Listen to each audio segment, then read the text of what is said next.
Seigneur soit avec vous.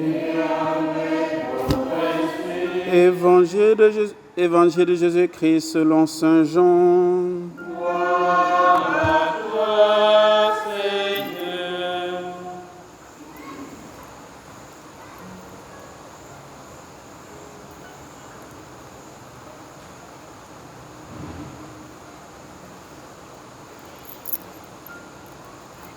Quelques jours avant la Pâque, Jésus disait à ses disciples: Amen, amen, je vous le dis, si le grain de blé tombé en terre ne meurt pas et reste seul, mais s'il meurt, il donne beaucoup de fruits. Celui qui aime sa vie la paix, celui qui s'en détache en ce monde la garde pour la vie éternelle. Si quelqu'un veut me servir, qu'il me suive. Et là où je suis, là aussi sera mon serviteur. Si quelqu'un me sert, mon Père l'honorera. Acclamons la parole de Dieu. Louange à toi, Seigneur Jésus. Louange à toi, Seigneur Jésus. Louange à toi, Seigneur Jésus.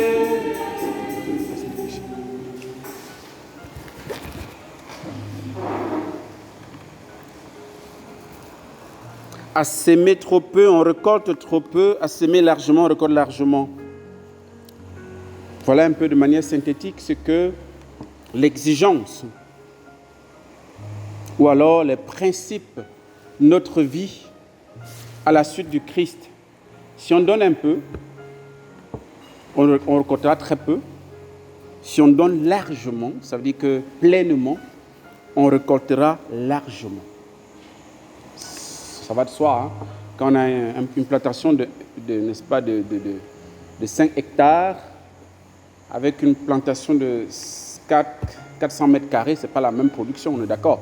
Donc voilà, donc plus on élargit le champ de la semence, d'ensemencement, plus on élargit le capital par rapport à la récolte, par rapport à la moisson. Donc, le Seigneur nous invite à un dépouillement pour en retour bénéficier largement de ses bienfaits, de ses grâces. Si le grain de blé tombé en terre ne meurt pas, il reste seul. C'est radical, frères et sœurs. C'est radical, il faut mourir. Il faut mourir. Pour porter du fruit, il faut accepter de mourir. Mais personne ne veut mourir. Personne ne veut mourir. Personne ne veut laisser une parcelle de sa vie ou alors de son pouvoir ou alors de ses, je ne sais pas, de ses compétences. Non. Tout, on veut le beurre et l'argent du beurre. Mais Jésus, ce n'est pas possible. Ce n'est pas possible lorsqu'on est à la suite du Christ. Celui qui aime sa vie la perd. Il s'agit d'haïr sa vie. Il faut avoir la haine pour sa vie. Non, il ne s'agit pas de la haine dont vous connaissez là. Hein? Ça veut dire il faut se détacher. Il ne faut pas s'accrocher en fait. C'est ça le terme. Aimer sa vie ici veut dire s'accrocher. S'accrocher à sa vie. S'accrocher à son avoir. S'accrocher à son pouvoir. S'accrocher à ce qu'on est, ce qu'on a, ce qu'on peut. C'est de ça qu'il s'agit. Et le Seigneur dit, il va falloir que tu acceptes de t'en détacher. Celui qui s'en détache en ce monde, la garde pour la vie éternelle. C'est la première béatitude. Heureux les pauvres de cœur. Le royaume des cieux est déjà à eux. Il ne s'agit pas d'une promesse future. C'est là aujourd'hui. La grâce, ou bien si vous voulez, le bénéfice, la récompense qui est attachée à la première béatitude est immédiate. Dès lors que je m'appauvris, dès lors que j'accepte la pauvreté, ipso facto, j'ai en héritage la vie éternelle. Pourquoi? Parce que je permets à Dieu, en me vidant, je permets à Dieu de me remplir. Dieu ne cohabite pas. Nous avons des désirs, nous avons des ambitions, nous avons des projets, nous avons toutes sortes de bonnes idées, des projets à réaliser. Ce qui n'est pas mauvais en soi, hein, ce qui est légitime. Mais est-ce qu'on s'y accroche ou alors on dit au Seigneur, comme tu voudras. Mais comme tu voudras. Si ça s'accomplit, tant mieux. Ce n'est pas... En fait, même si l'idée, peut-être, entre guillemets, émerge, que je pense que cela vient de moi, Seigneur, je peux me tromper. Et comme je peux me tromper, je te soumets tout. Si tu veux, tu permets leur accomplissement, ou alors tu ne permets pas, ce n'est pas grave. Ce n'est pas ça qui est essentiel. L'essentiel, c'est que je ne perde pas le ciel que tu me donnes aujourd'hui et maintenant par le dépouillement de ma vie. Il faudrait qu'on prenne conscience que vraiment c'est l'essentiel de notre vie. Et Jésus de poursuivre, si quelqu'un veut me servir, qu'il me suive. Et là où je suis, là aussi sera mon serviteur. Bon, nous sommes au chapitre 12, n'est-ce pas, de Jean. Hein? Et au chapitre 14, Jésus va dire à ses apôtres, je vais vous préparer une place. Dans la maison de mon Père, il y a plusieurs demeures, je vais vous préparer une place. Donc, et tout de suite, quand on lit, là où je suis, là aussi sera mon serviteur, nous pensons tout de suite au ciel. Voilà, comme Dieu au ciel, comme Jésus au ciel, donc voilà. C'est là où il nous veut. Non mais c'est clair, c'est la finalité, il n'y a pas de souci. Mais nous oublions souvent qu'avant d'arriver au ciel, il y a un parcours. Il y a un itinéraire à suivre. Il y a un chemin à parcourir. C'est pas, on ne saute pas les étapes, on ne quitte pas, n'est-ce pas, du berceau au paradis. Non, non, non, non. Il faut grandir, il faut pousser, il faut qu'on te chicote parfois pour que tu comprennes. En fait, il y a tout un parcours. Hein, il faut vivre toutes ces étapes-là. Il y a l'étape de l'adolescence, il y a l'étape de l'adulte. Il y a tout ça qui rentre en ligne de compte, notre parcours avant d'arriver à terme. Donc c'est trop facile parce que quand on entend ça, on se dit, ben oui, le Seigneur me prépare une place au ciel, donc nickel, c'est bon, il n'y a pas de souci. Non! Ça veut dire, lorsque Jésus dit, si quelqu'un veut me servir, qu'il me suive, ça veut dire, mettre tes pas dans ses pas. Ça implique quoi? Ça implique de regarder le parcours que Jésus a suivi. Et à mon avis, il y a deux dimensions. La dimension personnelle et la dimension relationnelle avec l'autre.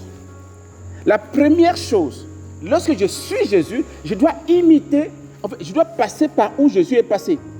Et sur le plan personnel, n'oubliez pas ce que Jésus a fait. Le chemin de croix, les amis. Sur le plan personnel, nous devons suivre le chemin de croix, puisque ça finit à la croix. On va pas zapper, c'est pas possible. On ne peut pas quitter le jeudi saint, on se retrouve le dimanche de la résurrection. Non, non, non. Il faut passer par le vendredi saint. Il faut passer même par le samedi saint où on est dans le tombeau. Qui confirme que là, vraiment, on est die, quoi. On est mort. En fait, quand quelqu'un dit die, c'est une manière de parler. Mais voilà, on est mort. Mes frères et sœurs, parfois, on plane, quoi. Parce que c'est vrai, nous tous qui sommes ici, au temps que nous sommes, je crois que nous tous ici, on a rencontré Jésus. Et qu'on le suit, qu'on essaie de le suivre. Quelle que soit, n'est-ce pas, notre vocation consacrée, mariée, célibataire, tout ce que vous voulez. Mais en tout cas, on est tous à la suite du Christ. Mais chacun doit suivre les traces du Christ en passant aussi, sur le plan personnel, par le chemin de la croix. Ça, c'est la première dimension, sur le plan personnel. Ça doit nous amener jusqu'à la croix, comme Saint Laurent. Saint Laurent, lui, il ne s'est pas défilé. Hein. Quand c'est arrivé, parce que la persécution est arrivée, et on a pris le pape, on a pris aussi les 7 diacres qui étaient avec lui, c'était caché, on a pris le pape, tous sont là zigouillés. Bon, Laurent, comme il était le premier diacre et à qui le pape avait remis le trésor de l'église, c'est lui qui gardait le trésor de l'église, on l'a aussi pris, et puis le préfet de Rome a dit, mais apparemment, il paraît que c'est toi qui garde le trésor de l'église, et que vous avez beaucoup. Il dit, mais oui, on en a. Non, l'église a beaucoup de biens. C'est ce qu'il dit au préfet. Et le préfet lui dit, mais bon, l'empereur a besoin de ça, parce qu'on a besoin de ça pour faire, pour construire le royaume, pour faire ci, pour faire ça. Il dit, il n'y a pas de souci. Donne-moi juste quelques jours, le temps, parce que comme c'est tellement beaucoup, le temps que je réunisse tous ces trésors de l'église, et je vous l'apporte. Et il prend le temps, il va, et le jour J, je crois que c'est le 3e jour, il amène avec lui les estropiés, les malades, les pauvres de toutes sortes. Et il arrive. Et il dit au préfet, le préfet dit où le trésor? Il dit mais voici le trésor de l'église. Et puis il y en a encore des bons. Ajouté à ça, il y a des vierges consacrées et les veuves consacrées. Donc tout ça, ça fait partie du trésor de l'église. Le préfet était tellement fâché, en colère, il a dit mais c'est pas pour ce gars se moque de moi. Parce qu'en fait, le pape, avant de mourir, il lui a dit tu partages les biens aux pauvres. Donc c'est comme ça qu'il a donné tous les biens de l'église aux pauvres. Et donc, la richesse de l'église, c'est les pauvres. Ce sont les pauvres. Et c'est aussi la pauvreté, frères et sœurs. Nous n'allons pas rentrer au ciel avec l'argent. Rassurez-vous. Ce n'est pas la peine de s'accrocher à ça. Et nous ne sommes pas, si nous sommes dans la maison de Dieu, nous sommes nos serviteurs de Dieu, nous sommes même des chrétiens, même si on n'est pas tous consacrés. Ne faisons pas de l'argent notre idole. Non. On ne va pas rentrer au ciel avec ça. La pauvreté, c'est la richesse du chrétien. C'est la richesse de l'église. Donc Saint Laurent dit, voilà la richesse de l'église. C'est la pauvreté, les amis. C'est le dépouillement, la première béatitude. Heureux les pauvres. C'est vrai qu'on dit heureux les pauvres en esprit, mais ça implique, parce que c'est la racine, c'est le cœur qui permet de vivre même matériellement de manière détachée. Si ton cœur n'est pas détaché des biens, tu seras accaparé par les biens, tu seras accroché aux biens. Si ton cœur est pauvre, même ta manière de vivre va révéler l'état de ton cœur. Laurent nous montre ce chemin-là. Et c'est comme ça qu'on va le mettre sur la braise. Et le prophète était tellement fâché qu'il a dit, on va te brûler à petit feu. On ne va pas mettre beaucoup de braise pour que tu cuises vite. On va mettre un peu de feu pour que tu cuises doucement, pour que tu souffres, comme tu es en train de te moquer de nous. Laurent va dire, il n'y a pas de souci. Et c'est lui qui va oser, à un moment donné, lorsqu'on a une partie de son corps, il dit aux soldats que cette partie est déjà cuite, vous pouvez me retourner. N'est-ce pas, pour que l'autre partie cuise. Voilà jusqu'où va la suite du Christ.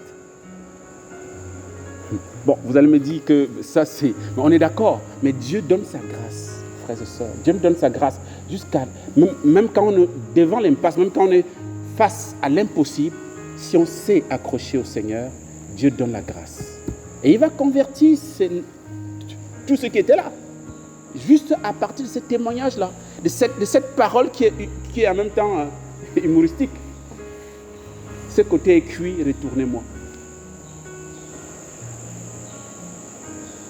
Nous sommes appelés à suivre le Christ. Premièrement, je l'ai dit sur le plan personnel, sur le chemin de la croix. Et c'est ce que Laurent a fait. Deuxièmement, sur le plan relationnel, nous devons suivre le Christ dans le pardon. Jésus à la croix, comment il s'est comporté? Est-ce qu'il a dit terrassez-moi, n'est-ce pas? Est-ce qu'il a dit aux anges il faut me venger, il faut terrasser tout le monde? Non. Père, pardonne-leur car ils ne savent pas ce qu'ils font. Est-ce que nous avons le regard de miséricorde à l'égard de nos frères? Est-ce que nous ne sommes pas durs avec nos frères?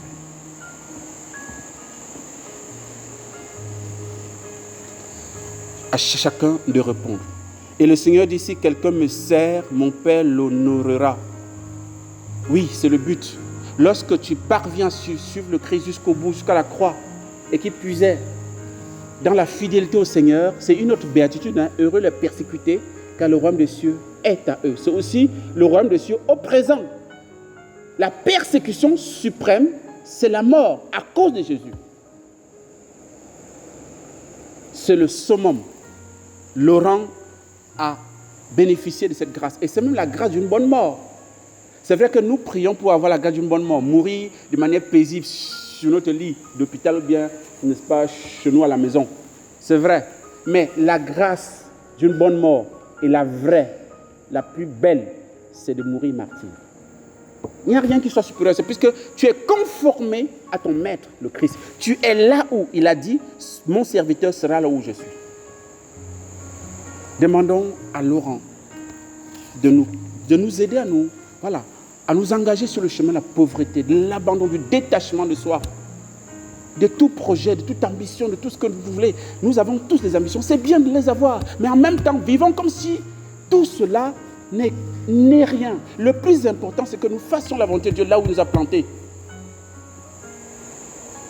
Qu'on ait réussi notre projet personnel ou pas, on s'en fout. L'essentiel, c'est que est-ce que Dieu est dans ma vie? Est-ce que le royaume des cieux m'est donné ici et maintenant? Amen.